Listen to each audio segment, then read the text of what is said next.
700 GMT March 4, 2024. Kamala Harris asks for ceasefire in Gaza. More food assistance to Palestinians. Heavy snowstorm in California. Recent breakout in Haiti. Gasoline problem in Cuba. Doctors strike in Korea. Super Tuesday. Water crisis in Mexico. AI and lovemaking. Basketball star. Trump and Haley. Pakistan elections. Government shutdown deal in America. Stampede in Gaza, Israeli claimed. I am thankful to all news resources. Now the news in detail.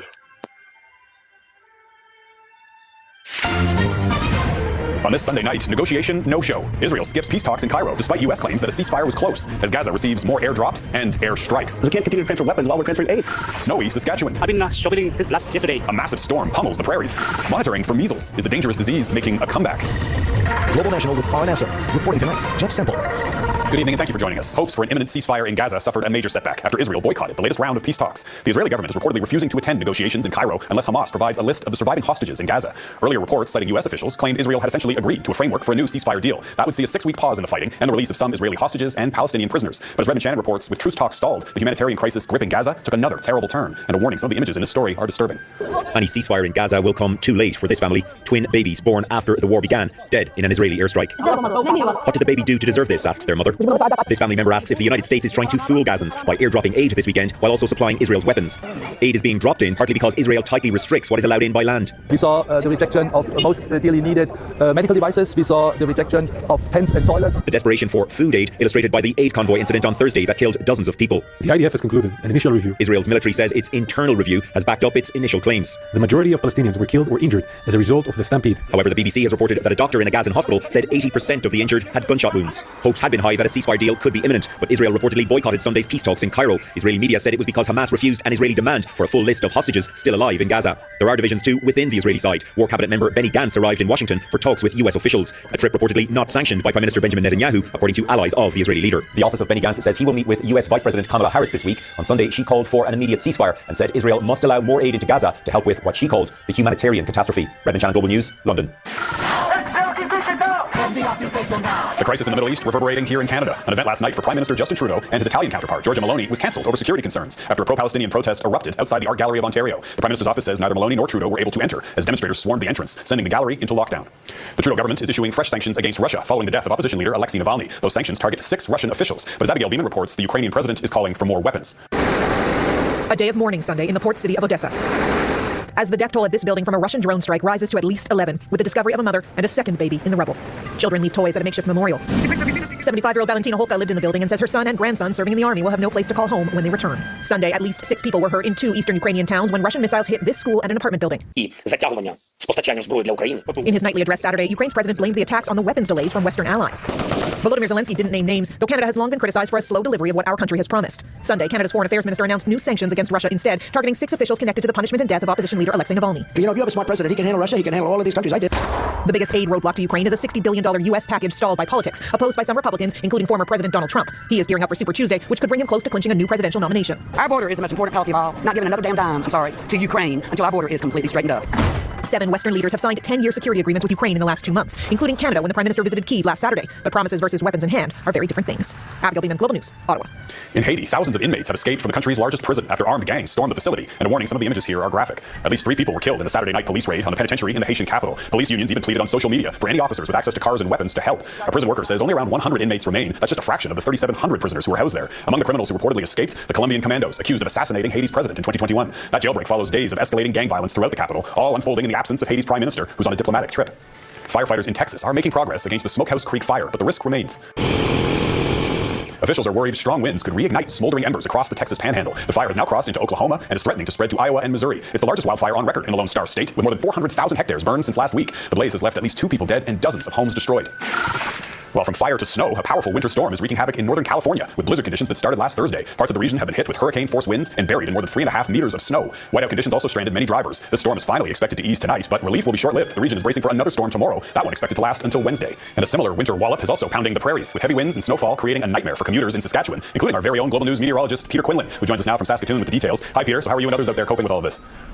Jeff, people who chose to stay home today are doing much better than those who decided to venture out, and you can see why. These are the kind of scenes Saskatchewan residents woke up to today. 30 to 40 centimeters of snow in one dump hit Saskatoon, potentially one of the biggest snowfalls the city has ever seen, and as a result, we are dealing with traffic chaos out on the roads. Crews and tow truck drivers are not able to keep up. The snow has been falling so heavily and steadily, people being forced to abandon their vehicles right along the side of the road. City services, businesses, gyms, churches, and even ski hills were forced to close Sunday due to the major snow event. Some drifts were up to 1 meter in height. The snow started Saturday, and visibility has been reduced at times to blizzard levels of 400 meters or less for hours as winds whipped over 70 kilometers per hour. Every single highway leading into and out of Saskatoon has travel not recommended, and many major highways across the Saskatoon's previous all-time one-day snowfall record of 36 centimeters from January 10th, 2007, but will not make the record books because Environment Canada has stopped recording official snowfall data in the city. So the good news, the snow is expected to taper off into early Monday. The bad news, it'll be followed by minus 40 wind chills, and it's going to take crews quite some time to clean up. In the meantime, you're advised not to be traveling in the Saskatoon area, and this is why vehicles like my car here got stuck already once today and had to get towed, and then on my way into the parking lot, once again, we got stuck. Pour around to the Honda. It's a good thing that those couches in the station are comfy enough to sleep on, Jeff. You know, it's a bad storm when your meteorologist gets stuck in it. Peter Quinlan in Saskatoon. Take care, Peter. Thanks for this. Well, there's growing concern that a highly infectious and dangerous disease could be making a comeback. Cases of measles have been confirmed in Ontario and Quebec, and some of those infections are not connected to travel or close contacts, indicating that there is now community transmission. Heather Yerkes West looks at why and who is most at risk. Marion Phillips' sister Miriam was 2.5 when measles ended her life. I've heard the horror story. Back then, there were no vaccines, and she contracted the measles. My mom thought that she was at a daycare. That was back in the 1950s, a time when measles would infect tens of millions of children every year. Millions died worldwide. There is a resurgence of measles around the world, and we've had some new imported cases of measles recently. The measles vaccine is so effective that after 2 doses, most people are completely immune. But vaccine hesitancy is on the rise, and in some parts of Canada, the number of people protected has fallen dangerously low. In Alberta, the vaccine rate hovers around 75%, far below the national average of more than 90. The immunization rates for measles may have dipped during the COVID-19 pandemic, and now there's some catch-up to do. In Florida, where clusters of measles cases have been reported, the state's Surgeon General has defied the Centers for Disease Control guidance by not recommending vaccines or requiring unvaccinated children to stay home from school. Health officials say they're concerned under-vaccinated Canadians could be exposed to measles during travel this March break. We expect more importations and potentially further spread. The first of 2 doses of the measles, mumps, rubella vaccine is given when a child turns 1. But if families are traveling to an area with an outbreak, an additional dose can be given to infants as young as 6 months old. A life-saving advantage Marion Phillips wishes would have been available a few generations ago. Heather Yerkes West, Global News, Calgary. 10 years since one of the world's greatest aviation mysteries. Coming up, the push to renew the search for missing flight MH370.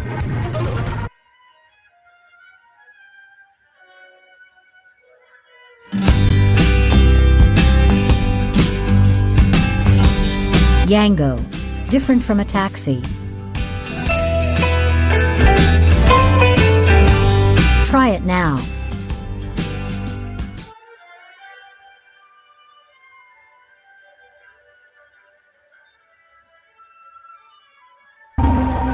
Family and friends remembering loved ones lost on board Malaysia Airlines Flight 370. The plane disappeared from radar 10 years ago this week, and there was a new push to restart the search. Malaysia's government says it's considering an offer from a U.S. technology firm to search the southern Indian Ocean. MH370 vanished en route from Kuala Lumpur to Beijing with 239 people on board. A Nova Scotia man is out on bail after being charged in the Bahamas in connection with allegations of sexual assault against an elderly Canadian woman with Alzheimer's. Her family says it happened while she was vacationing with relatives. Heidi Petrachik has the details.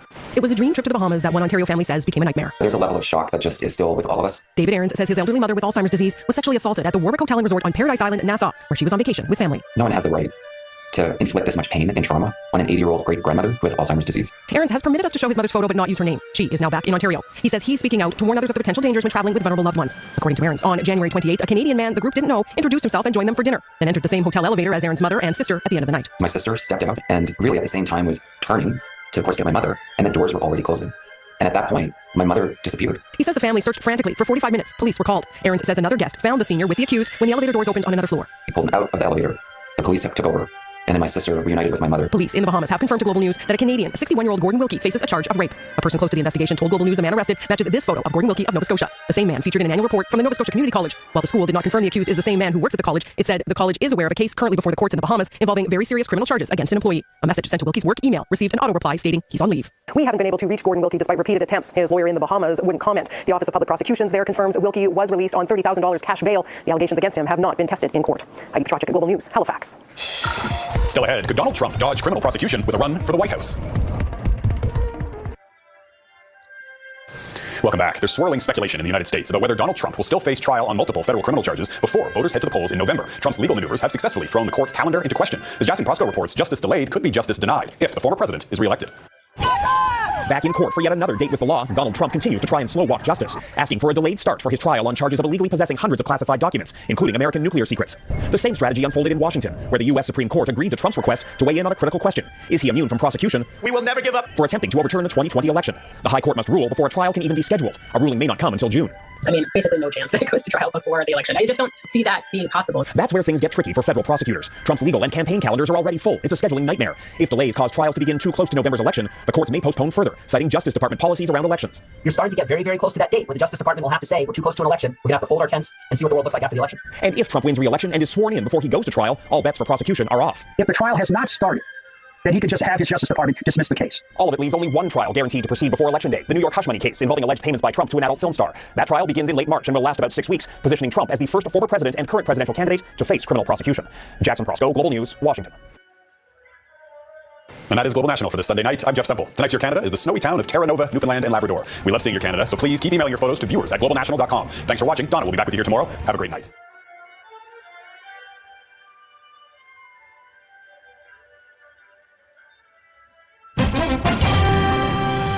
Tonight on PBS News Weekend, how millions of residents of Mexico City are managing a water crisis that's worsening due to poor management, poor infrastructure, and climate change. Then while millions around the world struggle to find love, is artificial intelligence a sufficient substitute for the real thing? These chatbots are formed to be supportive, to be a lot more agreeable, right? And in human relationships, we know that there's conflict. So there's challenges in terms of how this is shaping maybe how people think about real life human relationships with others. And history-making performances in both college and professional basketball from the sport's biggest stars.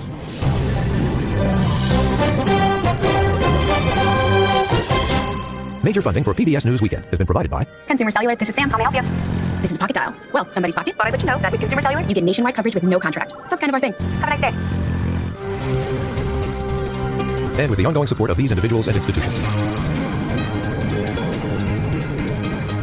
And friends of the News Hour.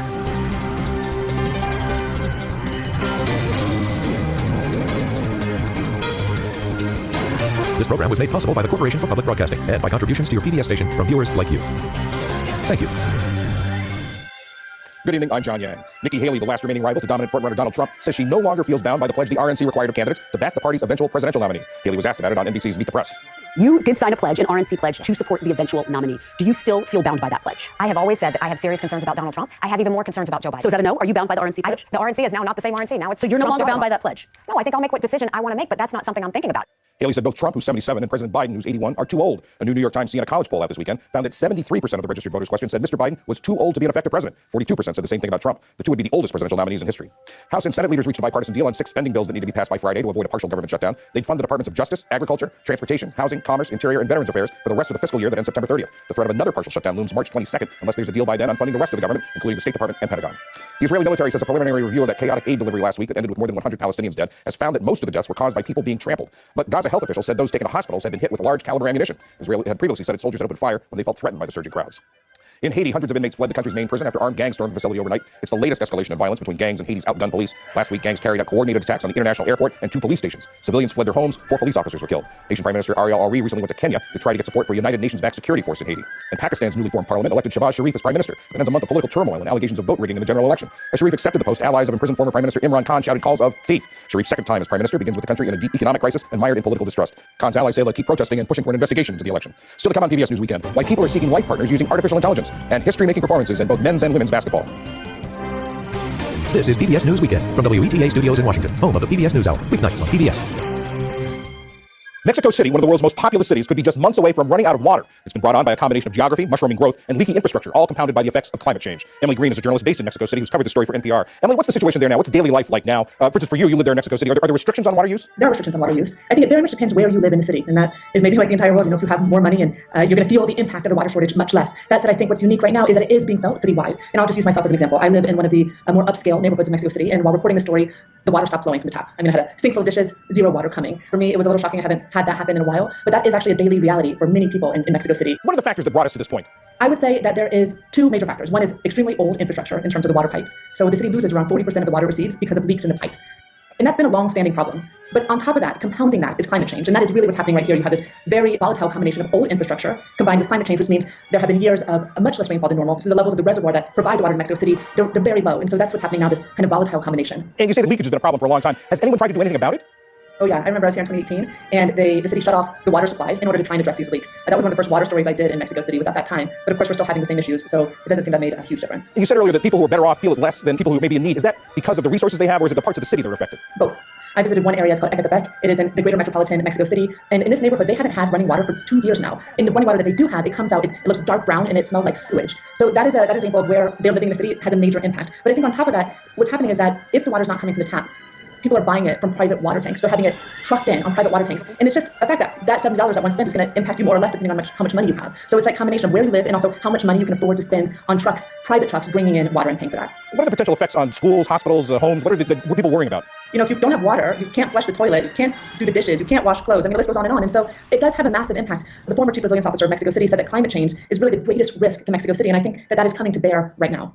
And if climate change is the greatest risk, it sounds like, is there anything anyone can do about this right now? Yeah, we can use less water. And I think that there can be measures taken to ensure that individuals use less water, but also factories use less water. I think also this issue of the old infrastructure is a really serious one. And I think that steps can be taken to improve the infrastructure. So I would say, there's no silver bullet to what's going on right now. The causes are very varied, and the solutions are also going to be varied. Has anyone said that if nothing changes, have they predicted when taps are just going to run dry in Mexico City? And that's the talk of the town here, is what they call day zero. And this is the idea that the taps are essentially going to run completely dry.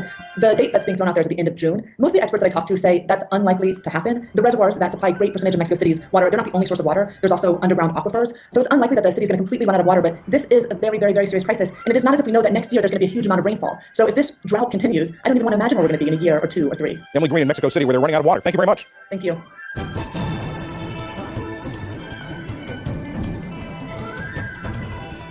Shakespeare may have said that music be the fruit of love, but increasingly these days, the language of this very real emotion may be artificial intelligence. Ali Rogan tells us about the growing phenomenon in the search for companionship. For some users, they're a friend to talk to. For a fee, some of them will even become your boyfriend or girlfriend. Computerized companions generated completely by artificial intelligence are becoming more common, and the bots are sophisticated enough to learn from prior conversations, mimic human language, flirt, and build personal connections. But the rise in AI companionship also raises ethical concerns and questions about the role these apps can play in an increasingly disconnected and online world. Hallelujah Hedero covers technology and internet culture for the Associated Press. Hallelujah, thank you so much for joining us. Tell us about these AI companions. How do they work, and what sort of services do they provide? Like any app, you can download them on your phone, and once it's on your phone, you can start to have initial conversations with a lot of the characters that are offered on these apps. Some apps let you do it for free, some apps you have to pay subscriptions. For the ones that let you do it for free, there's tiers of access that you can have. So you can pay extra, a subscription for, unlimited chats, for different statuses and relationships. So Replica, for example, which is, the most prominent app in this space, they let you pay extra for, intimate conversations or more romantic statuses compared to a friend, which you can have for free. Who are the typical consumers engaging in these products? We really don't have really good information in terms of the gender breakdown or different age groups that are using these, but we do know from external studies that have been done on this topic that, at least when it comes to Replica, that a lot of the people that have been using these apps are people that have experienced loneliness in the past, or people that more than just have experienced loneliness feel it a lot more acutely in their lives, and they have more severe forms of loneliness that they're going through. You talked to some users who really reported how they felt like they were making a real connection with these bots. Tell us about what those experiences have been like that you've reported out. One person we put in the story, we spoke to more. His name is Derek Carrier. He is 39. He lives in Belleville, Michigan, and he doesn't use Replica. He's used another app called Peridot that came out a bit more recently. He's had a tough life. He's never had a girlfriend before. He hasn't had a steady career. He has a genetic disorder. He's more reliant on his parents. He lives with them. So these are all things that make traditional dating very difficult for him. So recently, he was looking at this AI boom that was happening in our society. So he downloaded Peridot and he started using it. And initially he said he experienced a ton of romantic feelings and emotions. He even had trouble sleeping in the early days when he started using it, because he was just kind of going through like crush-like symptoms. When we have crushes and how we sometimes can't sleep because we're thinking about that person. Over time, his use of Peridot kind of tapered down, and he was spending a lot of time on the app. Even if he wasn't spending time on the app, he was talking to other people online that were using the app, and he felt like it was a bit too much. So he decreased his use. The Surgeon General has called loneliness a public health crisis in this country.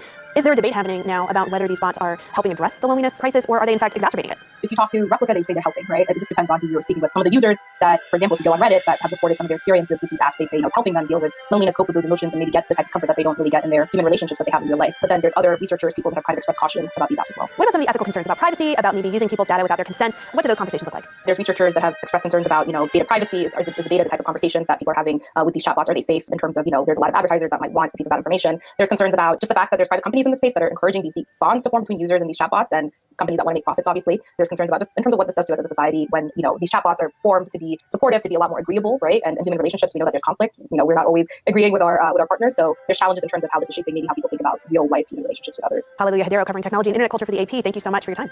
Thank you, Ali.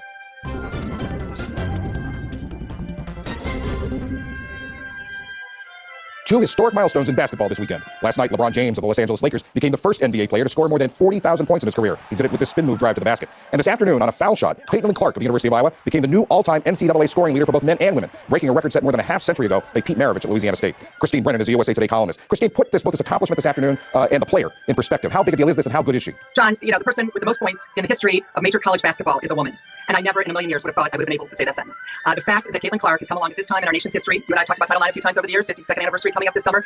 We, as a nation, we have fallen in love with what we've created, the opportunity for girls and women to play sports. And it would be inevitable that someone like Caitlin Clark would come along. Just an absolutely electric basketball player, a terrific role model, great person, and has had a run that we may not see in sports, men's, women's, basketball, other sports, John, in many, many months or years to come. In other words, just this incredible ability to hit those threes, logo threes. It is a bit unfortunate that it was a foul shot, but she had many threes in the game, and a big victory for Iowa over Ohio State, a rival. They wanted to win the game on senior day. So there was a lot going on, and she has more games yet to go, so she will put that number even higher and maybe out of reach for others coming after her. You mentioned the significance that a woman is now the all-time scoring leader. Talk about the fact that this is a record that stood for so long, almost more than half a century.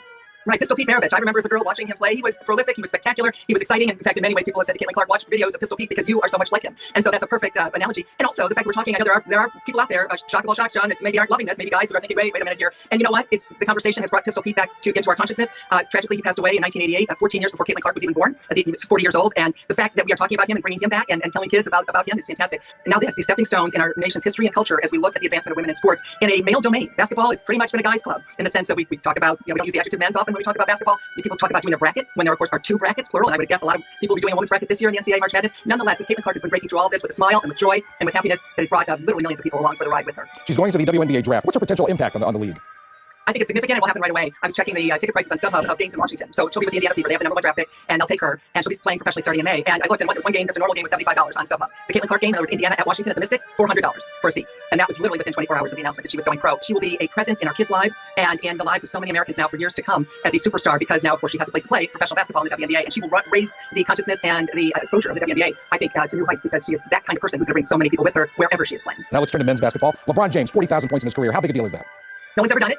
It's a number he has said himself. It's a big number, obviously, and it's a round number. He said that that's not the most important thing, John, in his career, but it is a milestone that he celebrated, and that this sport of basketball is having a heck of a weekend. And, so there's that. What does it mean? It's longevity. This is a man who was drafted in the NBA right out of high school in 2003, 18 years old. And what he's done now is he's 39. He'll turn 40 December 30th. What he has done is shown how to play the game with class and grace. Of course, incredible talent, a great teammate. He passes the ball. Caitlin Clark, incredible assists. LeBron James, incredible assists. Playmakers, teammates, willing to showcase other teammates as well, not just the star of the show, so to speak. And the fact that he passed Kareem Abdul-Jabbar last year for the highest scorer in NBA history, and now you're just setting that new mark. It is fantastic. And of course, he's had 4 NBA titles. One of them in his hometown, or basically hometown of Cleveland. Came back to Cleveland, the Akron area is where he's from, to give Northern Ohio that championship. Just a spectacular person, one of the greatest athletes we have ever seen, and he deserves absolutely all the accolades that he is getting as well. Christine Brennan of USA Today on a big weekend for basketball. Thank you very much. John, thank you.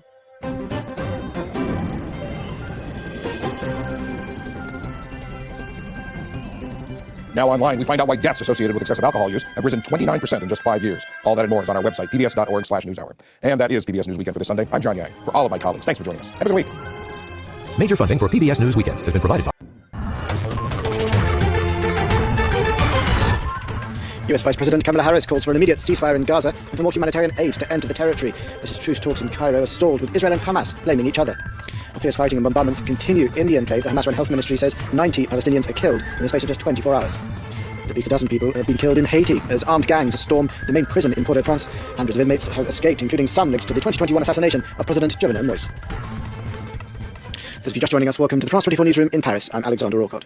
Now, fierce fighting and bombardments continue in Gaza as the Hamas and Israel blamed each other for the failure to secure a ceasefire deal. Mediators in Cairo have made a renewed push to agree a truce by the start of Ramadan. Envoys from the United States, Qatar and Hamas arrived in the Egyptian capital this Sunday. Though Israel has played no part so far, it says Hamas has failed to provide a list of names of living hostages. Here, first of all, is the US Vice President Kamala Harris. I will repeat, the threat of Hamas poses to the people of Israel must be eliminated.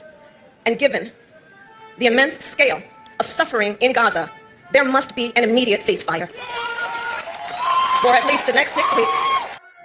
Now, for a look on the latest on the ceasefire negotiations and what it means for the people in Gaza, here's Cami Nedelek. Another day in a war zone, another family mourning their dead. Without a ceasefire, the killing in Gaza will continue. Both Hamas and Israel hope to broker a deal to stop the fighting before the start of Ramadan on the 10th of March.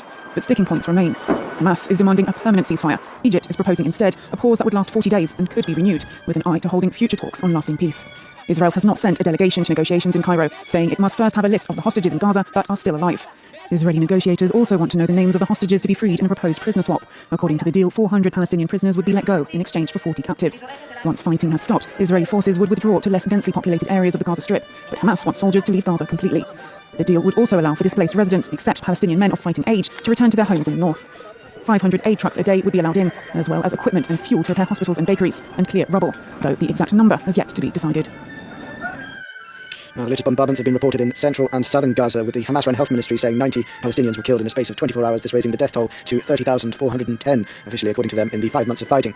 Meanwhile, further deaths from starvation, dehydration and lack of medical supplies are also raising concerns. With more on this, here's Yinka Oyotade. In this hospital in Gaza, staff are struggling to keep the lights on and babies alive. Amid regular blackouts in the enclave, the facility is relying on solar power to stay afloat. This section works on solar energy. It may stop working at any time as a result of clouds or any change in the weather. Recently, we received cases of severe drought and malnutrition. We also received children suffering from breathing problems as they live in shelters that do not have a way to control the infections. The Hamas-run health ministry says at the Kamal Adwan hospital in northern Gaza, at least 15 children have died of malnutrition and dehydration in recent days. Authorities worry the numbers could rise. My grandchild Ghassan suffers from an immune deficiency due to malnutrition because his mother didn't get enough food when she was pregnant. There was no milk at all in the Gaza Strip. I got this small amount of milk from the hospital. In northern Gaza, where the UN is warning that famine is imminent, people are desperate. It's been nearly impossible to get aid in. On a visit to Rafah, the Secretary General of the Norwegian Refugee Council offered this sobering assessment of the crisis. In the far north, where people are in a famine situation, there is no other way to describe it because there hasn't been aid there for a long time. We need a ceasefire so we can have rational, organized humanitarian work across the Gaza Strip. Behind-the-scenes negotiations for a truce continue. Israel wants Hamas to release hostages taken last October. Hamas says an agreement could be cemented within the next 24 to 48 hours if Israel agrees to return displaced Palestinians to northern Gaza and increase humanitarian aid. It's not clear if Israel will accept those terms. Moving on now to other world news, and here in France, a 7-year-old girl was drowned in a canal in the north of the country when a small boat overloaded with migrants bound for Britain capsized 30 kilometres before it had even reached the coast. 16 people, including 10 children, had boarded the tiny vessel far inland in an apparent attempt to avoid stepped-up surveillance. Several people have been arrested in connection with the girl's death. Over 30,000 protesters gathered in Seoul against the government's plan to increase medical school admissions. The South Korean government wants to boost admissions by 2,000 starting from next year to remedy what it says is a shortage of doctors in one of the world's fastest ageing societies. Critics say this is just putting a band-aid on more fundamental problems. Tens of thousands of doctors from across the nation chant at the National Assembly Plaza in Seoul. They're protesting the government's plans to increase medical school admissions from next year, a plan that seeks to add 10,000 more doctors in the country by 2035. South Korea's medical care is on the verge of collapsing, and the government say this is due to insufficient number of doctors. However, doctors argue that we need to improve the medical system as a whole because this is where the issues stem from and have been accumulated over time. The protest comes against the backdrop of South Korea's plunging birth rate, which is the lowest in the world. Doctors argue that today's problems in the country's medical system is due to policy and cannot be remedied by increasing the number of physicians. And where there are shortages, such as in low-paying domains like pediatrics and emergency departments, the reform does little to address the issue. It's clear that if the number of medical students is increased without securing professional infrastructure and dedicated funding, the quality of medical education will only decline, which could soon lead to unsafe, low-quality medical care and ultimately its collapse. Since more than a week, the mass walkout, mostly by junior doctors, has caused major disruptions in hospitals, forcing the cancellation of crucial surgeries and raising the national public health alert to the highest level. While the return to work deadline issued by the government has passed, some 9,000 doctors still remain on strike. At least a dozen people have been killed as armed gangs storm the main prison in the Haitian capital, Port-au-Prince. Almost 4,000 inmates have now escaped, including gang members charged with connection to the assassination of President Jovenel Moïse 3 years ago. Inmates with bullet wounds and pieces of blood-stained clothing strewn across the compound. The aftermath of a mass prison breakout after armed groups on Saturday night stormed Haiti's largest prison. We were asleep when we heard the sound of bullets. The cell barriers are broken. I'm the only one left in my cell. The patios were left eerily empty in the facility, which was built for 700 prisoners, but was holding over 3,600 before the breakout. Authorities said it remained unclear how many inmates were on the run, while prison workers reported only around 100 had opted to remain in their cells for fear of being killed in the crossfire. The National Police said they will do everything in their power to track down fleeing prisoners and arrest those responsible. The Caribbean country has seen a surge in violence in recent days, as gangs assert greater control in the capital. Israel intensifies attacks on Rafah in southern Gaza overnight. At least 13 people are killed.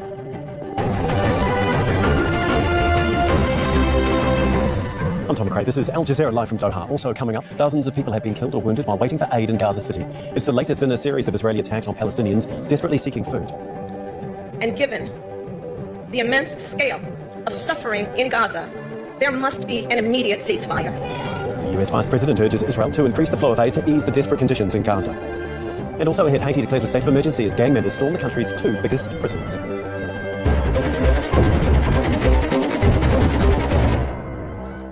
We begin in Rafah in southern Gaza, and in the last few hours, Israel has intensified its bombing of the densely populated city. At least 7 people have been killed in an Israeli strike on a house in the Kibbutz El Abbas neighborhood. Rescuers have been searching rubble by hand to find survivors and recover bodies.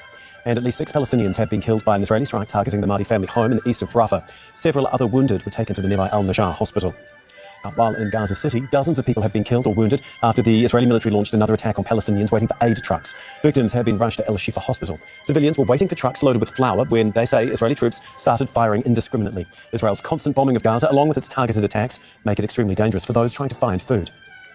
Israel is relentlessly bombing the Gaza Strip. At least 12 people have been killed in one of the latest strikes on the Nusayrat camp in central Gaza. Dozens more were wounded. Now, earlier in the day, at least 8 Palestinians were killed in Deir al-Balah, also in central Gaza, while they waited for aid to arrive. Axel Zamovich has more. These people are running for cover after Israeli soldiers fired on a relief convoy in Deir al-Balah. Several Palestinians were killed as they were trying to get much-needed food to survive. I was on my way to the water well. Suddenly, we were showered with missiles, shrapnel flying around, body parts in the air, torn to pieces. It's beyond description. This is the second time in a week Israeli forces have targeted a crowd waiting for food. On Thursday, at least 118 Palestinians were killed and hundreds injured while trying to climb on a truck carrying aid. According to UN workers, many of them had gunshot wounds. but Israel says it was largely the result of a stampede. Famine is ravaging Gaza. Despite some aid dropping from the sky, the supplies fall far short of the immense need on the ground. We need a ceasefire. We need it immediately. We know it. We repeat it to be able to increase humanitarian aid. Airdrops will not solve this. We need a sustained ceasefire to bring in a safe way aid to the people and the medical care as well. The constant shelling and airstrikes are worsening the humanitarian crisis. In Rafah in the south, this was the home of the Abu Anza family, but now it's razed to the ground. Rania's entire family was killed, including her newborn twins. We were sleeping. I felt like a barrel of water hit me. My babies were next to me. I called on them. Then people told me that my babies were dead, and their father was dead too. People here say the Israeli army is targeting the last few pockets of safety left in Gaza. And families like Rania's are caught in the crossfire. I'm heartbroken. The Israelis could have killed one child and left me another. But they're both dead. They're both gone. How can I bring them back? Tell me how. In Khan Yunis, some people have been ordered to move to another area again. This voice message by an Israeli soldier says the area near the Hamad Towers is an active combat zone. After 5 months of war and more than 30,000 Palestinians killed, human rights organizations warn life is slowly draining out of Gaza. They say only an immediate ceasefire can bring an end to the suffering. Axel Zaimuch, Al Jazeera. Gaza's health ministry says at least 15 children have died from malnutrition and dehydration at just one hospital in the past few days. For weeks, the UN has been warning that 10,000 children in Gaza are at risk of starvation. Now, in this video from northern Gaza, a mother is mourning the death of her child. She told a Palestinian journalist her daughter died of malnutrition and lack of oxygen. Doctors at the hospital said the child was also lacking critical vitamins and minerals. My daughter has died. She passed away due to malnutrition. All vitamins and minerals dropped sharply in my daughter's body. With an accepting heart, all I can do is pray to God. This child was suffering an acute lack of oxygen and severe malnutrition. We did our best to save her life. Unfortunately, the child died. We do not know how many like her will follow. Adele Hotta is the regional director for the Middle East and North Africa for UNICEF. She says the known deaths of children from malnutrition could be just a fraction of the true number. These are the children that we know about. When we reported about this morning in our statement, we had information about 10 children. But then in the afternoon, we are saying there are reportedly 15 children. So the number is on the rise. And this is the number reported only from one hospital. So we really do not know about what's happening to other children to whom we do not have access, or to whom the Ministry of Health does not have enough access or information. What we have been warning about is that access to humanitarian aid and the delivery of humanitarian aid can really reduce the proportion of malnutrition among children. 1 in 6 children in northern Gaza, 1 in 6 children, which means 15% of children in northern Gaza under the age of 2 have severe acute malnutrition. This proportion is 5%, so much less in the areas where the aid is arriving. These do not have the appropriate food. Usually babies get breast milk from their mothers, and the mothers are very malnourished. We know that the adults in northern Gaza are getting 1 meal per day. And if a mother gets 1 meal per day, there is no way that she can breastfeed the child. And as a result, the child will not get all the nutrients. Usually the breast milk is necessary for everything, for the child can give all the nutrients. But in these cases, when the mother cannot eat more than 1 meal per day, of course the child is going to be malnourished. They do not have, the babies also are not like the adults. They cannot eat the normal food that any adult can eat. We are hearing horrible stories about what the adults are eating. And this type of food cannot be given to babies. The water, the availability of water, the availability of hygiene, the fact that there is no adequate water. Our reports indicate that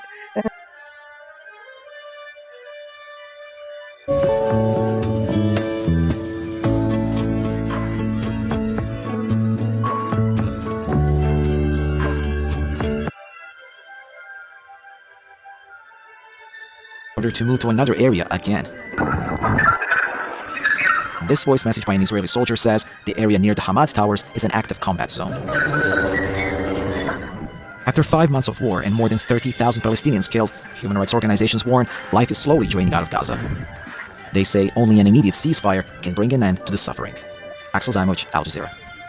Gaza's health ministry says at least 15 children have died from malnutrition and Tonight, California in the crosshairs again. Just as some residents trying to dig out after a crippling blizzard, another snowstorm is on the way. And in Texas, conditions are worsening as they battle a wildfire that's grown to more than 5 times the size of New York City. First, that monster storm on the West Coast, hundreds of cars and trucks trapped in several feet of snow. First responders going vehicle to vehicle to get people out. Road conditions remain extremely hazardous with reports of at least 1 avalanche. Meanwhile, firefighters in Texas struggle with the biggest wildfire in the state's history. Red flag warnings are up in a dozen states, 14 million under fire weather alerts. Our weather team is following it all, including that new storm in the west and the warm up in the east. Also tonight, the final push to Super Tuesday. Donald Trump hopes to build on recent wins. The Supreme Court poised to rule on whether he can be removed from a state's ballot. And if Trump wins the nomination, would Nikki Haley support him? What she's now saying about the GOP pledge. Mary Alice Parks with the new developments. Pressure is mounting on Israel, with the UN reporting that children are starving in Gaza, saying airdrops from the U.S. and other nations simply are not enough. Israel is defending its military operation. One official insists it's allowed tens of thousands of aid trucks into Gaza. Tom Suki Burge reports from Israel. Growing violence in Haiti. Thousands of inmates on the loose after the government says gangs attacked a prison. A big crackdown on Greek life at the University of Maryland. Multiple fraternities and sororities accused of misconduct. What the university is doing as it investigates. The wild scene at an amusement park. Hundreds of young people running through the park. One teen shot by police after officers claim they came under fire. Boeing and Alaska Airlines are being sued after a door plug fell off in mid-flight. 3 passengers are now seeking $1 billion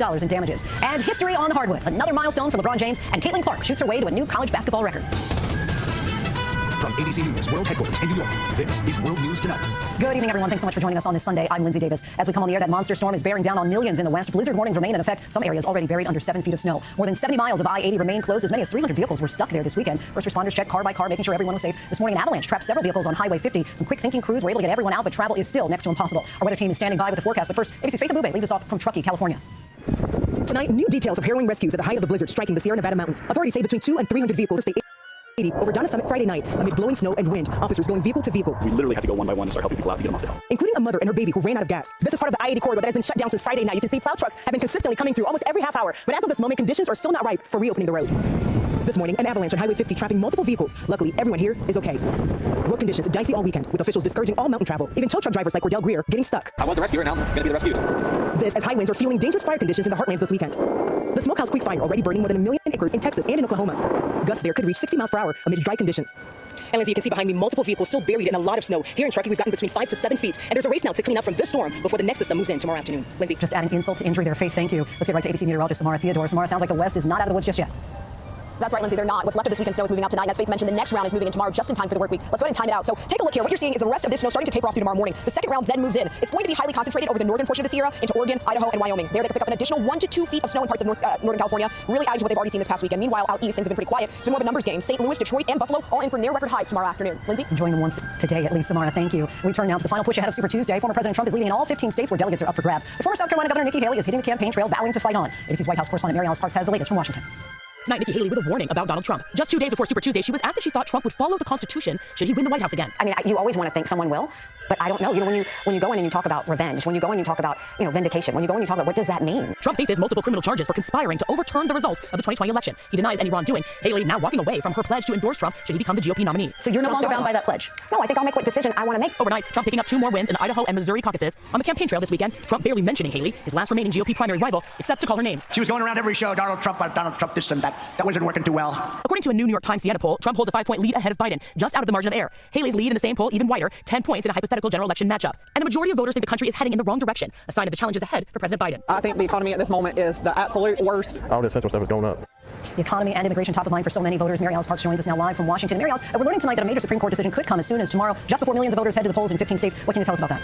Yeah, Lindsay, Colorado is one of the states holding its primary on Super Tuesday, but there is still a major question there about Trump's eligibility. The state Supreme Court ruled that Trump should be barred from the race because of his actions around January 6th, so the U.S. Supreme Court likely to weigh in tomorrow just in time to offer Colorado some clarity, as well as other states. Lindsay? Mary Alice, many eager to find out how they rule are thanks to you. ABC News will have full coverage on Super Tuesday starting at 7 p.m. Eastern on ABC News Live, and I'll join David Muir and our Powerhouse political team for our coverage on the network starting at 10 p.m. Eastern. Then later in the week, I'll join David and the team on Thursday for President Biden's State of the Union address. Network coverage begins at 9 Eastern. Overseas now, there is mounting pressure for a ceasefire in Gaza. President Biden is pushing for a deal, but tonight an advisor to Israeli Prime Minister Netanyahu called Hamas's demands delusional. Earlier explosions and large plumes of smoke were visible in Gaza as the conflict between Israel and Hamas now approaches its 5th month. The humanitarian crisis is intensifying. ABC's Tom Suki Burge tonight from Tel Aviv. Tonight, amid growing desperation in Gaza, Vice President Kamala Harris ramping up the rhetoric, saying Israel must do more to get aid into Gaza and calling for an immediate ceasefire. And given the immense scale of suffering in Gaza, there must be an immediate ceasefire for at least the next 6 weeks. Vice President's pointed remarks coming amid reports more kids in Gaza are dying from a lack of food. A doctor at this hospital saying 15 children have now died of malnutrition. Israel insisting it has to ensure any aid goes directly to people in need. We have to verify that it's not being stolen by Hamas, which is happening on a daily basis. And that's clearly one of your priorities right now, but aren't you putting that ahead of getting aid to people in a desperate situation, innocent people? As I've noted, Tom, we've enabled thousands, tens of thousands of humanitarian aid trucks to enter Gaza. The IDF saying it continues to target Hamas. Some Democrats calling on President Biden to up the pressure on Israel. This is a critical moment where social order is unraveling inside Gaza, and I have both publicly and privately counseled the president to use whatever leverage he has to try to get this long-term ceasefire. And Lindsay, Vice President Kamala Harris weighing in on those horrific scenes around that convoy of aid trucks in Gaza Thursday, saying, quote, hungry, desperate people were simply trying to secure food for their families, and they were met with gunfire and chaos. Lindsay? Tom for us in Tel Aviv. Thanks so much, Tom. Many of the families of those missing from Malaysia Airlines flight MH370 are again holding out hope for word about their loved ones. The Malaysian government told those families today that it may reopen the search nearly 10 years after the Boeing 777 vanished from radar. An American company says they have new information that may help locate the wreckage. Inez de la Quatara joins us now from London with the latest. Inez? That's right, Lindsay. According to Malaysia's transport minister, American company Ocean Infinity says it has new evidence to find the plane's location. And if that evidence is found to be credible, the Malaysian government may decide to renew its search of the southern Indian Ocean. Now, this comes almost 10 years to the day since the plane went missing, carrying 239 people on board as it headed from Malaysia to Beijing. It's still unclear what happened to the plane, but today some of the victims' families say they are hopeful a new search will give them closure. One man whose wife was on the plane saying no matter if it's been 10 years, 20 years, or more, we will not cease to press for the truth. Lindsay? Still looking for resolution there, Inez. Thank you. Violence is surging in Haiti. Overnight gangs attacked the country's largest prison in Port-au-Prince, allowing thousands of inmates to escape into the surrounding downtown area, according to Haitian officials. The prison break comes amid increasing violence in the capital. Police and gangs have clashed in the past week. At least 4 officers have died, along with several gang members. Back here at home, and questions are being raised over a violent traffic stop and arrest in Philadelphia involving a high-ranking city official and her husband. The city's mayor called video of the incident, which quickly began circulating online, very concerning. Details now from ABC's Rena Roy. Tonight, this alarming video, first reported by our station WPVI, is showing part of a violent arrest in Philadelphia that's now being investigated by the DA. A Pennsylvania state trooper wrestling with a man on the side of the road, trying to handcuff him as a woman films. The situation escalating into screaming. I work for the mayor! I work for the mayor! After securing the handcuffs on the man, the trooper approaches the woman to detain her, scuffling with her as the camera shakes and falls to the ground. Tonight, Philadelphia Mayor Sherrell Parker calling the video very concerning, saying that the woman is one of her top officials, Executive Director of LGBT Affairs, Selena Morrison. Police say they pulled Morrison's vehicle over around 9 a.m. Saturday after observing multiple violations. A man identified as her husband, Darius McLean, then pulling up behind them. State police saying the husband became verbally combative and refused multiple orders before the trooper moved to handcuff him, saying that Morrison then interfered with the arrest and was taken into custody herself. Morrison, who filmed the video, has not responded to our requests for comment. Both her and her husband were detained but released. State police say that officer remains on active duty. Lindsay? Number of questions there, Rena. Thank you. We turn now to the University of Maryland, where officials are taking action to curb fraternity and sorority activity on campus pending an investigation. Officials cited concerns for the safety and well-being of the university community. Details tonight from ABC's Jay O'Brien. Tonight, an urgent investigation into Greek life at the University of Maryland. The school is suspending fraternity and sorority activities, saying it has reason to believe that multiple chapters have been conducting activities that have threatened the safety and well-being of members of the university community. The university not saying what those activities were, but recruitment and all social events with alcohol suspended indefinitely. Chapters also ordered to have absolutely no contact with any new or prospective members. I was honestly a little surprised. Some students telling us they're not aware of any safety concerns in UMD's Greek life. Not here, at least, not that I've heard around here. So you've never heard anything about safety concerns? No. The school issued an initial warning Thursday, but says additional allegations of misconduct were reported the very next day, prompting the university's cease and desist letter Friday. Lindsay, the University of Maryland saying tonight that investigation is still ongoing into what is still unclear, but UMD in that cease and desist letter reminding students to review the school's code of conduct, specifically hazing policies. Lindsay? Jay O'Brien for us. Thanks so much, Jay. Now to the history made just before we came on the air. Iowa's Caitlin Clark playing in her last home game in the NCAA, setting the record for most career points by any player, male or female, beating one set by LSU's Pete Maravich back in 1970. ABC's Morgan Norwood has more on the milestone. Here's Caitlin on the handoff. Tonight, she's 2 points away. This is your new all-time leading scorer in college basketball history. In front of a sold-out crowd, University of Iowa star Caitlin Clark dethroning Pistol Pete Maravich's 54-year-old scoring title, breaking the record with just seconds to go in the first half. The crowd on their feet. I feel like I'm living in a dream, honestly, Holly, and hopefully I can inspire a lot of young girls to be able to dream to be on stages like this. Just days ago, Clark outscoring Lynette Woodard for the women's scoring title. Woodard in attendance today. Tonight, Clark making history as Iowa's hometown hero, hailing from Des Moines. As a young girl, her family saying she actually had to join a boys' team because her dad couldn't find a girls' team for her age. Now, her legacy cemented in the history books. Nike unveiling this banner downtown and releasing this ad. And look, Lindsay, she is not done yet. Clark will look to add to her career points as Iowa heads into the Big Ten Conference Tournament this week. Lindsay? Congratulations to Caitlin Morgan. Thank you. Tributes tonight for award-winning broadcaster Chris Mortensen. Mortensen joined our sister network ESPN in 1991. He was a regular contributor to the network's NFL programming and to SportsCenter. In 2016, he received the Pro Football Writers of America Award during the Hall of Fame ceremony. Last year, he announced that he had throat cancer and stepped away from his on-air duties. Chris Mortensen was 72. And there's so much more ahead on World News tonight this Sunday, including more history made on the court. LeBron James breaks a new record, and chaos at an amusement park as police trade gunfire with a large crowd. Next tonight, a wild scene at an amusement park near Atlanta. An officer shot and critically wounded a 15-year-old when police responded to a report of an unruly crowd at Six Flags Over Georgia. Police say as many as 600 people were seen running through the park and fighting. Boeing and Alaska Airlines have been hit with another lawsuit over that frightening incident when a door plug blew out while in flight. 3 passengers who were on that flight are now seeking $1 billion in damages. No one was seriously injured when the panel fell off at 16,000 feet over Oregon. But in their lawsuit, the plaintiffs claim they suffered severe mental, emotional, and psychological injuries. 4 other passengers filed a separate lawsuit in January. And when we come back, LeBron James soaring past another milestone. To the index now, and yet another milestone for LeBron James in his Hall of Fame career. With this driving layup last night, he became the first NBA player to surpass 40,000 career points. James was given the game ball and got a standing ovation. When we come back, the road to the Oscars. Nominee Divine Joy Randolph on why she describes her Hollywood journey as a game of chutes and ladders. Finally, she is the breakout star of this award season. Divine Joy Randolph has won every acting award for which she's been nominated for her role in The Holdovers. Now, she's up for an Oscar. You described your journey as the game chutes and ladders. Yes. How so? Well, you know, this industry at large, you're not in control. And so you have to find stability within yourself to fortify yourself in your truths, have confidence, and be able to weather the monstrous storm. Sometimes people, when they say, Mom, Dad, I want to be an actor, and their parents are not supportive at all, but you say your parents have been... Parents are educators. So me getting a good education, as long as I gave my best, my parents were okay with whatever I did. You've said you're just beginning. That we haven't even seen anything yet. What would you like to do? If you can, from your lips to God's ears, your next role, what would you like to show? I think the next thing that we will begin tackling is to portray a black opera singer, Leontine Price, as a way of merging 2 of my gifts together and kind of reclaiming music and singing back for myself. I think that would be quite powerful. Yeah. Okay, I'm here for it. Thank you. The Oscars on ABC next Sunday. Thanks so much for watching. I'm Lindsay Davis. Have a great night. Thank you for making World News Tonight with David Muir, America's most watched newscast. Tonight, the blizzard battering parts of the West right now with snow totals at the top 10 feet. The unrelenting snow creating dangerous whiteout conditions as the storm stretches from California to Colorado. 100 miles of this highway shut down. Cars abandoned. Snow drifts almost burying homes. It kind of felt like we were like swimming through the snow. And now another storm right behind it. The strongest words yet from the White House ramping up pressure on Israel and Hamas. There must be an immediate ceasefire. As we get new images of the U.S. military airdropping aid into Gaza. Reversing course, Nikki Haley tells our Kristen Welker that she may not support Donald Trump in the general election. And tomorrow, the Supreme Court will likely decide whether Mr. Trump can be kept off the Colorado ballot. The University of Florida fires all its diversity, equity, and inclusion staff as diversity programs face new backlash across the country. The first American woman to brave the nearly impossible round-the-world solo sailing competition, how she's already endured rough seas like this. This is NBC Nightly News. Good evening, I'm Peter Alexander. Tonight, the most powerful blizzard of the season is still pounding parts of California and the Mountain West, where wind gusts topped 190 miles an hour and snow totals there could reach upwards of 10 feet when all is said and done. Long stretches of major highways are shut down to avoid spin-outs and collisions, and tonight avalanche warnings remain in place. And check this out. This is the weekend scene in Salt Lake City where a Major League Soccer game went on. Despite the punishing storm and below freezing temperatures, the visiting coach there calling it an absolute disgrace. There is a brief lull forecast for tomorrow, but then a new system packing another foot of snow is expected. We begin tonight with the very latest on the historic blizzard with NBC's Steve Patterson near Lake Tahoe. Steve? Peter, the hope is that we are finally in the last gasp of this storm, which is little relief, frankly, to residents that are dealing with stuff like this. I mean, look at this. This is a 10-foot snowdrift in somebody's front yard, but despite that, the danger remains where it always has been, on the roads. Tonight, the storm of the season, slamming wave after wave of wind-driven snow on the Mountain West. Earlier today, an avalanche crashed down on several cars south of Lake Tahoe. Thankfully, no one was hurt. The snow spawning life-threatening whiteout conditions on the roads. The region's major thoroughfare, Interstate 80, still shut down indefinitely for miles. Video from Saturday shows semis completely stranded. Massive snow throwers brought in to clear the roads, while huge tow trucks pull stuck tractor trailers out of drifts piled up to the windows. This is one of the exit ramps to Interstate 80, shut down now for days for about 100 miles. Crews say it is simply too dangerous. You got crews, of course, and trucks that are being allowed to come through to try to get supplies, or, of course, authorities trying to move people away. But for everybody else, it's a no-go. The region's rare blizzard warning, originally set to expire today, now extended to midnight, bringing snow totals anywhere from 5 to 10 feet in some areas. And even more high up in the peaks. Down mountain, the dig out is at several ski resorts. Madison Condon works at Palisades Ski Resort, but says she hasn't left her home in days. With this amount of snow, the high winds, low visibility, the roads are not necessarily safe everywhere to drive on. Right now, our resort is closed. Our operations team has been working around the clock since the storm has hit. For Andy and Maya Elsmore, it's been a surreal experience. I saw some of the video that I think you sent from the road. Tell me what that experience of driving through that was like. I thought we were going to get stuck a few times. It kind of felt like we were like swimming through the snow almost. Back now with Steve and Steve. People there are only going to get a short break before more snow arrives. Peter, almost as soon as this system moves out, another smaller system moves in, which means within a day or two, some of these communities could see an additional 1 to 2 feet on top of what is already, obviously, an impossible amount of snow. Peter? Just enormous drifts there behind you, Steve. Thank you. And while the West digs out, we are seeing record highs in other parts of the country with temperatures 30 to 40 degrees above average across the plains and the Midwest. We saw record highs today in New York and Connecticut, and those above average temperatures are expected to stick around for much of this week. Now to the war in the Middle East and some of the toughest words yet from the White House toward Israel and Hamas. Vice President Kamala Harris tonight calling for an immediate ceasefire, ramping up pressure on both sides to accept a deal to pause the fighting in Gaza. Ali Rafa has the very latest. Tonight, the Biden administration's sharpest criticism yet of Israel's handling of its war with Hamas. What we are seeing every day in Gaza is devastating. Vice President Kamala Harris today in Selma, Alabama, laying the blame for Palestinians' desperation in part on Israel. As I have said many times, too many innocent Palestinians have been killed. Harris doubling down on the administration's calls for a pause in fighting to allow for the release of hostages and more humanitarian aid into Gaza. There must be an immediate ceasefire for at least the next 6 weeks, which is what is currently on the table.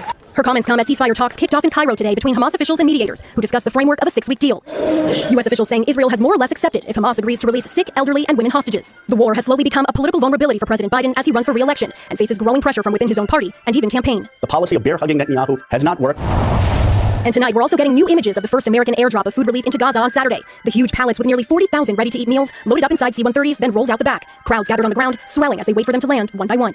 And Ali joins us now from the North Lawn at the White House. Ali, do we know when more U.S. aid will go to Gaza? Well, officials won't say when the next airdrops will be, but they're pushing the Israelis to open more land routes while also exploring the option of delivering aid by sea. Peter? Ali Rafa with the latest from the White House tonight. Ali, thank you. And now to politics and the battle for the Republican nomination. Just 2 days until Super Tuesday, and tonight former President Trump is inching closer to securing that rematch with President Biden, but he still needs to overcome new divisions within his own party. Ali Vitale reports from the campaign trail in Dallas. What a great crowd, thank you. The final sprint to Super Tuesday. Now let's talk about what you need to do on Tuesday. And what could be Nikki Haley's final stand. Yes, I'm going to keep on fighting. I need you to go Tuesday and vote. On the trail today in Vermont and Maine, 2 of the 15 states set to vote Tuesday when more than 800 delegates will be doled out. Next up, as you know, Super Tuesday. It comes after yet another sweep for Donald Trump, who notched caucus wins in Idaho and Missouri this weekend. Now barreling into Tuesday with his mind already on a general election rematch. This November, Virginia is going to tell crooked Joe Biden, you're fired, get out of here. And glancing blows at his sole GOP rival, Haley. You know who Greg Bryan is, right, Dickie? Haley, for her part, reversing course on Meet the Press, now saying she may not keep a pledge she took to support the eventual Republican nominee. I think I'll make what decision I want to make. And Trump saying at his rally he doesn't want moderate Republican voters in his party. We're getting rid of the Romneys of the world. But Trump also stumbling at times. Did you just see Maduro, Venezuela? Mispronouncing Venezuela and seeming to say Barack Obama is the current president, not Biden. And Putin, has so little respect for Obama that Still, Super Tuesday all but sure to install Trump as his party standard bearer once more. Support Daddy Trump. Even as he escalates and outright lies about immigration. They're pouring into our country in addition to everything else. It's so crazy. Who would want this? Biden's conduct on our border is by any definition a conspiracy to overthrow the United States of America. That's what's happening. And Ali joins us now from Dallas. Ali, we may get that Supreme Court ruling on Mr. Trump's eligibility to be on the ballot tomorrow?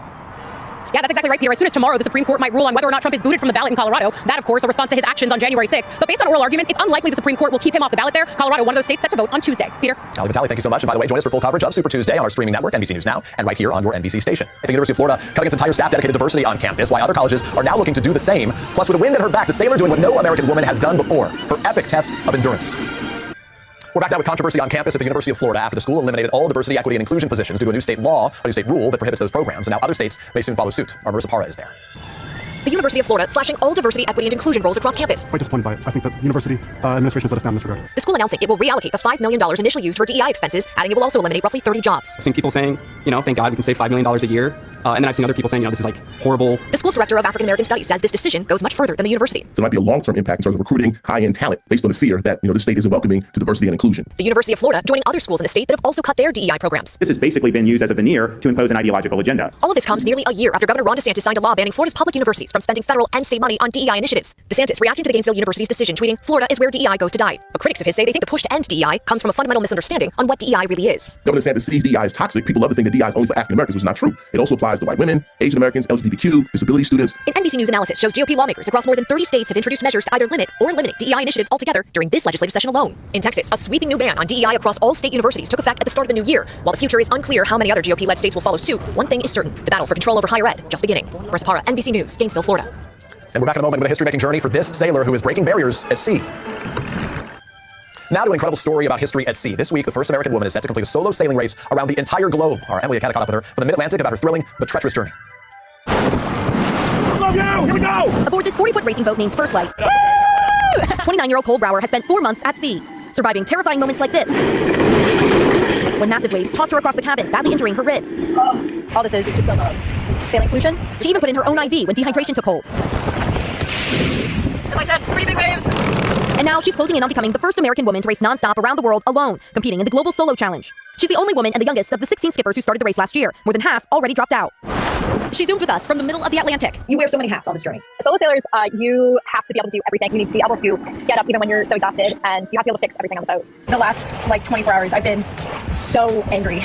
The journey, grueling, no stops on the roughly 30,000 miles from Spain down the west coast of Africa, over to Australia, and around the Cape of South America before returning to the starting point. A finish line Brower's expected to hit just days from now. Have you ever been really scared in a moment? I can feel the boat is deteriorating. I can just feel that things are starting to break down. Okay. For the 100-pound powerhouse from New York, sailing is a career she's been chasing since college. I push so much harder when someone's like, "No, you can't do that." And I'm like, "Well, okay, watch me." An attitude she hopes will inspire young girls in a male-dominated sport. It would be amazing if there was just one other girl that saw me and said, "Oh, I can do that too." One woman now navigating a new chapter in history. Emily Acada, NBC News. Just a few more days to go. When we come back, there's good news tonight about this boy's red carpet moment and the teacher who helped make it happen. You might notice Mason is a very... There is good news tonight about how one person can make a difference by helping to deliver a dream. Sometimes all it takes is a pair of scissors and a big heart. Growing up in California, Claire Hall always knew what she wanted to be. My original dream was to be a hairstylist to the stars of Hollywood. She graduated from cosmetology school, but then life took a turn in a different direction. I am a proud teacher, and I teach special education. So what we're going to do today... In her first year at Acalanes High School outside San Francisco, All right, you ready? Claire met Mason Zollner. Oh my gosh, he's a doll. What does this say? Funny and sweet, Kangaroo? How do you know that says kangaroo? but he also has his own challenges. Mace. Like his mom Karen says, sitting still for a haircut. What was it like when you were in charge of the haircuts? There was no style. It just was always a little bit traumatizing for him. He didn't want to go to a barber. But when Mason got invited to a celebration for students with special needs, Okay, you ready? Karen knew she needed help, and Miss Hall was ready to step in. I was ready. I was like, that's my guy. Mason, can you come up? Let's do your haircut. So she turned it into a lesson about life skills, All right, so I'm going to use the clipper on Mason. trimming Mason's hair in front of the whole class. It was a collision of both of my loves. Then the big night. Ladies and gentlemen, let's give a warm welcome to Mason. Mason is confident as ever, looking like $1 million. He, was strutting down the red carpet in his little tuxedo and his gorgeous new haircut. This was a whole new Mason. You see, what Claire gave Mason was much more than just a haircut. And for Claire, much more than she ever could have imagined. I'm living the dream. They don't have the opportunities that everyone else does. So, excuse me. So, I just, to be able to put my love into, Mason for now, is a dream. Claire tells us, by the way, that she has a new dream now to open a hair salon for those with special needs. And by the way, how good did Mason look? That's NBC Nightly News for this Sunday. Lester Holt will be in tomorrow. I'm Peter Alexander for all of us here at NBC News. We hope you have a great night. Thanks for watching. Stay updated about breaking news and top stories on the NBC News app or follow us on social media.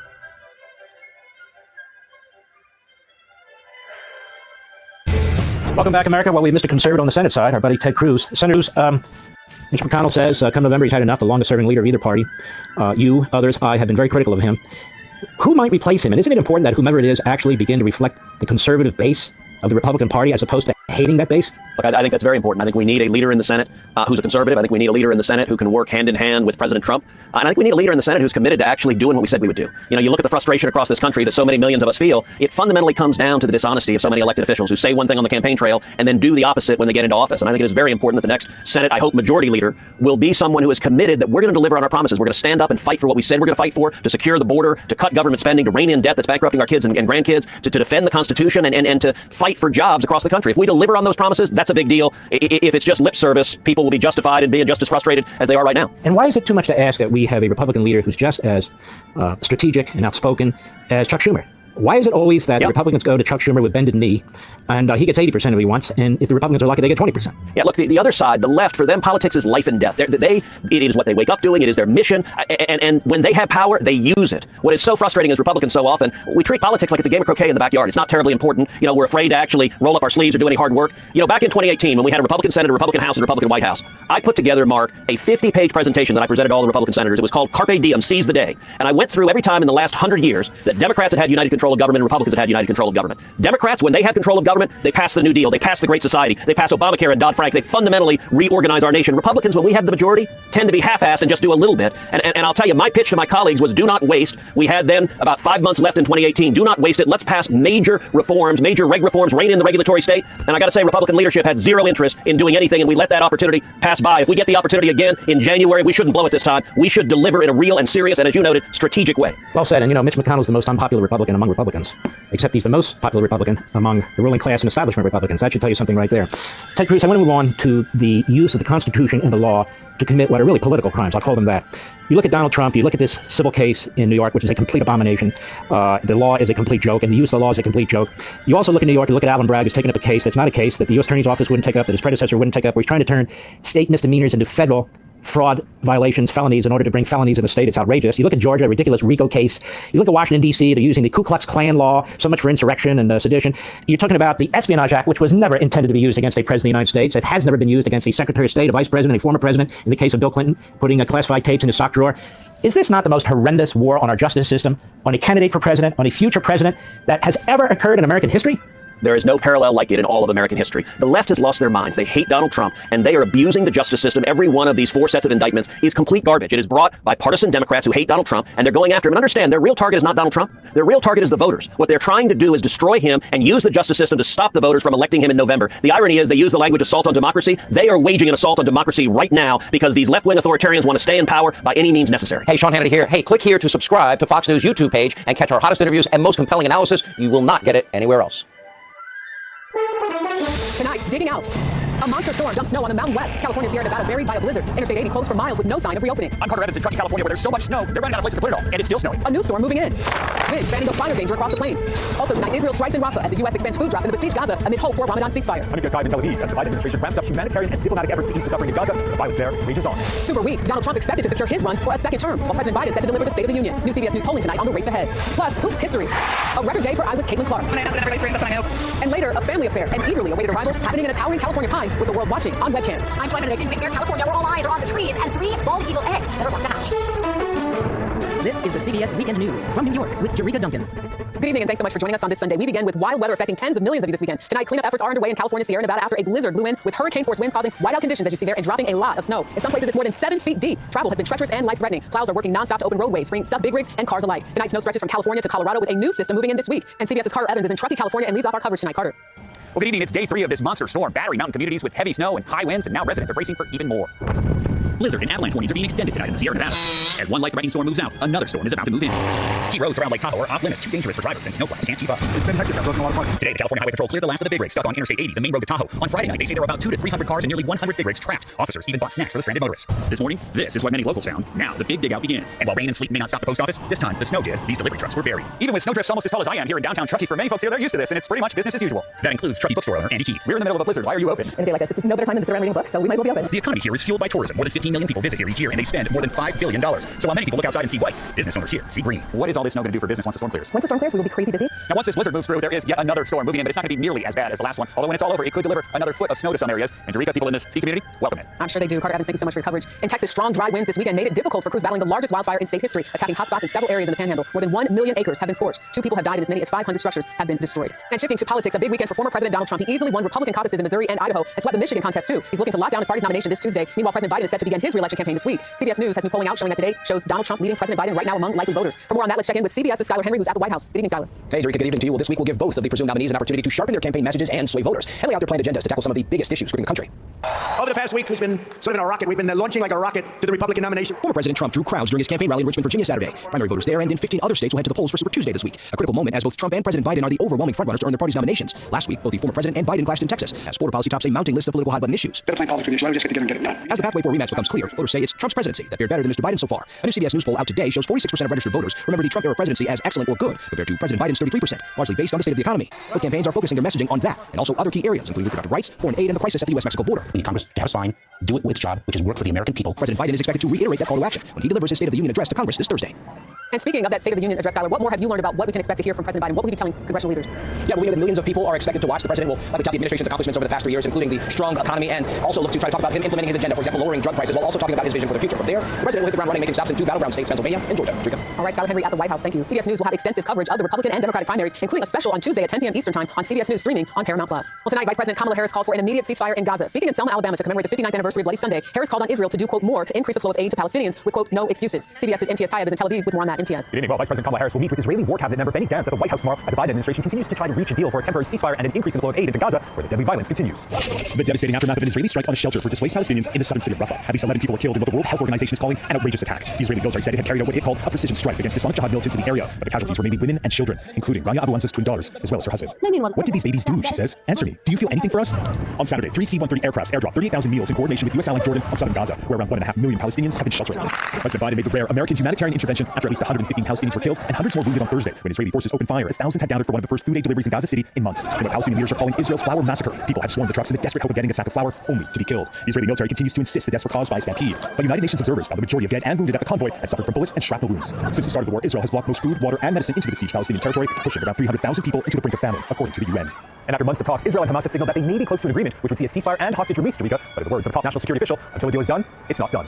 MTS Tayeb Force in Tel Aviv, thank you. Tonight, SpaceX will try again to launch NASA's next crewed mission to the International Space Station. This Falcon 9 rocket is scheduled to leave the launch pad at the Kennedy Space Center at 10:53 p.m. Eastern. High winds scrubbed last night's launch. On board, 3 NASA astronauts and a Russian cosmonaut. They'll spend 6 months at the orbiting station. A history-making day in college basketball. Iowa's Caitlin Clark became the leading scorer in the NCAA Division I basketball woman or man. CBS's Astrid Martinez has more on Clark's historic hoop season. For college basketball history, this shot put Caitlin Clark into the history books. Now she stands alone as the all-time scorer in NCAA Division I college basketball. Clark netted 35 points as the Iowa Hawkeyes beat the Ohio State Buckeyes. She needed 18 points to break the Division I scoring record set by the late Pistol Pete Maravich. In his 3 seasons at Louisiana State University, Maravich averaged over 44 points a game. Clark, a 22-year-old senior, averaged over 32 points a game while leading the Hawkeyes. Her high school coach, Kristen Myers, says Clark's impact on the game goes beyond the court. What she has done for women's basketball and women's sports in general is incredible. 2 weeks ago, Clark became the NCAA Women's Division I scoring leader. 4 days ago, she set the all-time women's college basketball record. From the logo, ladies and gentlemen. She's earned those moments how hard she works. All her accomplishments inspiring a new generation of athletes. Clark, step back straight away. Clark has at least 2 more college games to play. Iowa is expected to go to the women's NCAA tournament. Clark has already declared for the 2024 WNBA draft on April 15th, where she'll take the game to new heights at the next level. Astrid Martinez, CBS News. Yes, she will. Well, this weekend, a basketball pro entered a league of his own. This was the moment LeBron James became the first player in the NBA to score 40,000 points in a career. It happened at last night's Lakers game against the Nuggets. LeBron, who is 39 years old, is in his 21st NBA season. Straight ahead on the CBS Weekend News, Vets to Pets, a new effort to help get animal care to rural America. Plus, why Cleveland police were in hot pursuit of these runaways. And later, Hatch Watch, why this eagle's nest is being watched by millions of you worldwide. Tonight, new attention for a decades-old problem. There's a critical shortage of veterinarians across this country, especially in parts of the rural West. CBS's Chris Van Cleve has more tonight on a volunteer-led effort to ease the strain. Across the Navajo Nation's 27,000 square miles, spread over 3 western states, there is a healthcare crisis playing out on their rural desert lands. There's an estimated 500,000 dogs and cats, many free roaming, and only about 3 veterinarians. Thank you guys for coming out and helping our dogs. Volunteers from the Parker Project and Banfield Pet Hospitals across the U.S. make regular trips to the Navajo Nation. Hi, Pup. Let's get some vaccines. Yeah. Going door to door, checking on pets, offering vaccinations, and regular pop-up clinics, providing treatment and helping spay or neuter around 7,500 pets a year. I saw all kinds of happy young dogs. I saw adult animals. It's okay. That just need vaccines, and I saw really gracious, happy to interact with us, owners and locals. Nationwide, there are signs of a veterinary shortage. Costs are rising, and some estimates say the U.S. could be up to 24,000 vets short by 2030. For dogs like Ruby, getting veterinary care can be a bit of a challenge up here in northeastern Arizona. There's There's one vet nearby, but with limited hours, and otherwise, it's a several-hour drive to a veterinarian. It's a long drive. I don't know if it's worth it, but at the same time, dogs and cats been, in your family for so long. They love you and we love them, so. Iten Red King's family has 4 dogs and a cat running around their home. Checking on Blue. Ouchie, what happened? The medical team spots a potential infection they can start treating at the weekend's clinic. Every time I hear about this, I would, take all of our dogs and get them vaccinated. The Banfield Foundation has handed out $19 million in grants over the last 7 years to help community groups across the country buy more mobile care units and provide services to animals in need. Good job, bud. Since 2021, $1.3 million has gone to helping pets in Native American communities across 11 states. So far this year, that's meant care for nearly 24,000 animals. If you guys weren't out here doing this, would these dogs and cats get the care they got? I don't think so. Lacey Frame is a licensed veterinary tech who manages the foundation's field clinics. Coming out here, they don't have access to that care, and being able to use my skills to help make a difference with pets that wouldn't have gotten care otherwise became very important to me. That difference means pets like Ruby are now checked, fully vaccinated, and ready for a little extra affection. Good job. Chris Van Cleve, CBS News, outside Page, Arizona. Still ahead on the CBS Weekend News, what some call the last great race on Earth. The Iditarod sled dog race is on in Alaska. This is the ceremonial start in Anchorage. 38 mushers and their dogs are taking part, and for the first time, the dogs are wearing neon harnesses to avoid collisions on the 1,000-mile course. Well, today, a polar plunge in Chicago on an unusually warm winter day. Thousands dipped into a frigid Lake Michigan there. It was near freezing in the water, but nearly 70 degrees Fahrenheit on the beach. Organizers say a record number of people registered for this year's annual event. It's like fun. Well, this weekend, 2 horses brought traffic to a snail's pace in Cleveland, Ohio. Cameras captured the pair trotting on the Interstate 90 there and going the wrong way. They had escaped from the city's police stables, and officers were in hot pursuit to corral them again. When asked if there were any injuries, local authorities wrote on Facebook, nay. Coming up next on the CBS Weekend News, these bald eagles are famous thanks to this live webcam. Their hatch watch straight ahead. Finally tonight, a global audience is on baby watch for a pair of famous bald eagles. This is where they live, in an eagle's nest out in the wilderness of California's Big Bear Valley. CBS's Joy Benedict takes us there. A family drama is happening here, atop this pine tree towering over Big Bear Lake in the San Bernardino National Forest. And you don't need an eagle eye to spot it. A solar-powered 24-hour live webcam gives a global audience a close-up view of Jackie and Shadow. Inside their nest, 3 eggs, a rarity for bald eagles, and a first for Jackie. Hip watch is when we watch for the first dent or crack in the eggshell. More than a month through blizzards and threat of predators, these 2 birds have sat vigil on their eggs. And they have a little egg tooth, it's called, on the top of their beak that they use to push against the shell and finally break a hole in it. And they start pushing when they don't have enough air inside. Sandy Steers is a bird watcher who first eyed the eagles from the ground when Jackie was just a chick. You're seeing the whole nest is what you're seeing. Oh, wow, it's huge. It is. It's about 5.5 feet across and 6 feet deep. She helps run the conservation group Friends of Big Bear Valley, which first installed a camera in 2015. Is there anything that she has done different this time with the eggs? This time they are both being very much more careful about sitting on the eggs. When Jackie gets ready to leave, Shadow is already in the air and ready to land on the nest. Viewers watch Jackie and Shadow squabble over whose turn it is to keep the eggs warm, with Jackie usually winning and Shadow providing food. This year she made it to 62 hours straight on the eggs without a break. As long as there's any bad weather at all, Jackie will not get off the eggs. With 3 eggs, the whole hatching process could take a week. My hope, of course, is to see 3 chicks. Hope for those watching and waiting, as symbolic as our feathered emblem of freedom. Joy Benedict, CBS News, Big Bear, California. Of course, Jackie wins all the arguments. Well, that's the CBS Weekend News for this Sunday. Coming up tonight on 60 Minutes, Cecilia Vega reports on the controversial border. Thank you for watching and privilege of your time. This is Amir Shakil 5858. I am Amir Woodman. Have a good life.